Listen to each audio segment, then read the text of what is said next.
Hi everyone, I wanted to share with you a few samples of printing so that you can start to get an idea of everything that's possible. Some of these were offset prints, some of these were digital prints, and you probably wouldn't notice unless you were to look at this under a magnifying glass. For designers, we call it a loupe, L-O-U-P-E. You can look that up and see what that looks like, but basically, unless you look at the actual dots of ink, you're not going to be able to tell from a first glance whether something was digital or offset. The number one thing to consider when choosing between digital or offset, and your printer is going to help you with this, they're going to ask you how many of something you're printing. That is the number one deciding factor. If you're printing over 1,000 of something, you're probably printing it offset. If you're printing only a couple hundred copies of something, you're probably printing it digitally. So I know that this was a digital print because we only print a few hundred of them. So this is a really simple little postcard kind of promotional item, but you can see that what I did here was I played with the format. So this is actually half of an 8.5 by 11 sheet, but I went with this really awkward, like long and skinny shape, but it creates this kind of piece that stands out from other pieces. It's not a standard size necessarily, but it was built within that standard size of the letter size piece of paper.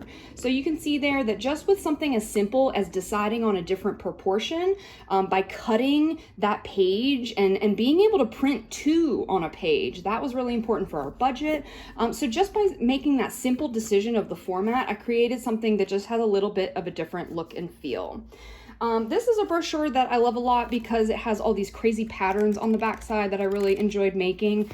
This was from a really long time ago, but there was a TEDx RVA event and they asked us to create the speaker brochure. And so this brochure has profiles of all the speakers that presented on that day.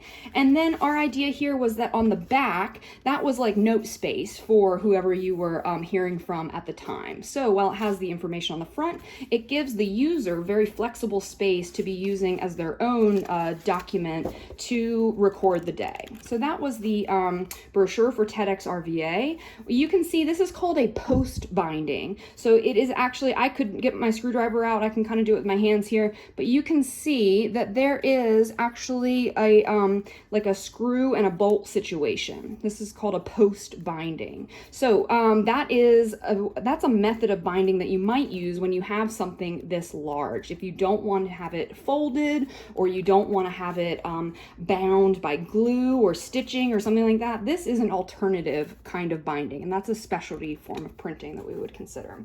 Up next here, this was definitely offset print. This is the VCU Arts catalog. It was definitely offset print, and I can tell that for two reasons. First, of course, the quantity. They made thousands and thousands of these in order to send them out to all the prospective students that they are interested in bringing to VCU Arts.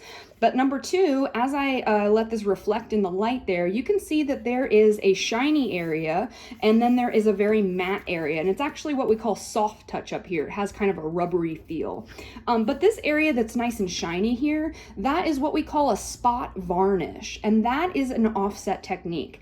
An offset technique like that we can tell because when you have your offset printing, you typically have your four colors, right? You have C, M, Y, and K.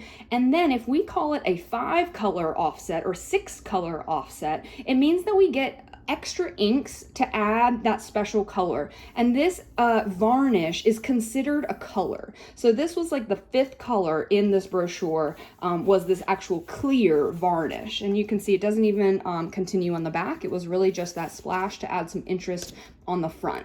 But then inside you can see that it's a pretty typical glossy, this is a coated page, so you can see the shine there. And it just has some of those very basic magazine features like the mail-in. When we have a specialty piece that is inserted in the seam or the binding here, we call this a tip-in. You can tip in anything in your booklet. You could add an envelope here and tip it in. You could take an extra little brochure, and if you were to tip it in, it would set right here in this binding. So a tip-in is a pretty cool way to add some specialty techniques there. Next up, this is a digital print. We only printed a few hundred of them, but you can see that there's still lots of possibilities when it comes to specialty printing. First, you'll notice that it is like a sleeve and a card situation, and you can see here that we have this custom circle cutout to match the design that's on the inside. On the other side, it has these little window cutouts, which again, it lined up to the information in the photos they wanted to include on the other side. So this is considered a custom die. There are lots of standard dies where you could cut something into a standard size circle, or you could cut something based off of a die that your printer already owns. Again, it's like a big metal plate basically that cuts your paper. But a piece like this was completely custom. So they built us a metal die that could cut this paper into these little window shapes with the circle on the other side. So again, digital printing, so the paper and the ink itself was not very expensive. The most complicated part of this piece of printing was this envelope sleeve, because it has the custom die and it has this custom folding situation.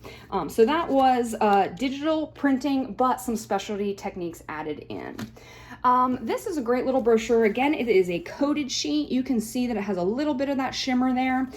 This was probably digital, but it could have gone either way. I'm not entirely sure. If I had my loop, I could look at it and tell you, but this could have been either digital or offset.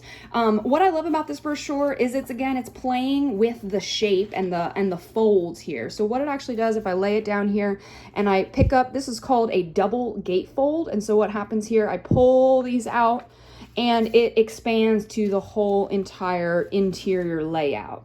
And so a gatefold is kind of this interesting like reveal or uncovering of what's inside. So that can be a really fun aspect to play with. And it also gives you lots of panels to work with. So even if I have it here and I decide to open one of these flaps, it has a certain story that it's telling right here. Same on this side, it has certain information that it's displaying, but if I want that full big picture, I can open it all up and get the meat of the story on the inside here. Let's see, where didn't I go yet? This is a very large publication. So this is an oversized publication. Again, it's from a little while ago. You can see 2011, 2012. I've been doing this for a while, y'all. But this is for St. Catherine's School, and they wanted to create like an annual publication to celebrate everything, all their successes of their alumni and current students and graduation celebrations and all that kind of stuff. It's a once-a-year publication, so they did put a good bit of money into it in order to create not only this oversized layout, which is more expensive than a typical standard layout. It is offset print, and that's because of the quantity and the size. But you can see it is just a really fun publication. It is playing on the scale of like a newspaper tabloid. We would call this the tabloid size. This is a tabloid oversized, but you can see it's like having a really fun newspaper, and that was their goal with this piece. They even kind of created this back panel here where they wanted to advertise a lot of things. So it was basically my job to just arrange everything that they gave us. You can see it's lots of content that we had to organize and then make beautiful. So that was a really fun publication to be working on over time. Last but not least, I actually have two more. Super fast. This is a digital print, and I actually printed this on like a Xerox machine. So this is like the cheapest, like quickest little brochure format that you could possibly do. This might be a trifold or whatever you want to do, but I created this in this folded scenario where it opens up like a little book. So it starts as a quarter size of a letter size piece of paper. Then I open it up and I get that first part of the story.